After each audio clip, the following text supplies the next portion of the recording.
The sound of sirens in the air tore me from my somber sleep, awakened from this dream of mine into which I fell so deep. Oh, I became so confused at the sounds which were about, cars crashing, sirens blaring, and somewhere a dreadful shout. I ran up to my window, oh what a sight to see.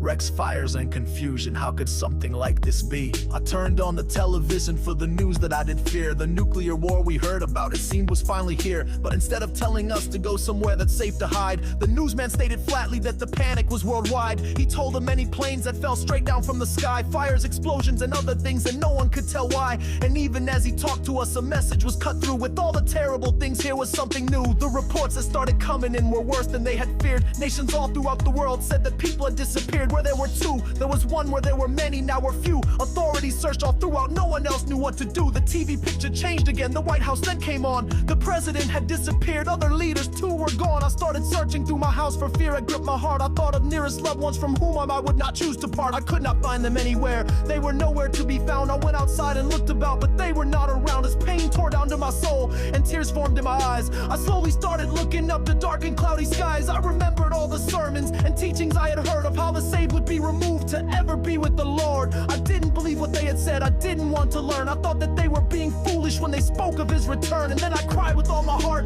my pain was now so great. The rapture finally happened, and for me it was too late. I fell down to my knees and cried, wishing none of this was true. He came and left and now is gone, and there was nothing I could do. If I could do it all again, none of this would be the same. I'd live my life for Jesus and tell others of his name. As I knelt there on the ground and thought of his love and grace, I felt the growing warmness of the sun upon my face. I slowly started opening my eyes to see the light. A while ago the skies were dark, now it seemed so strangely bright. I realized that I had just awakened from a dream, that everything I'd seen wasn't really what it seemed. I ran into the other room and found my family there. I told them what I dreamed about, my fears with them I shared. Then we stood around together and we prayed up to the Lord. I thanked him for the second chance to take him at his word.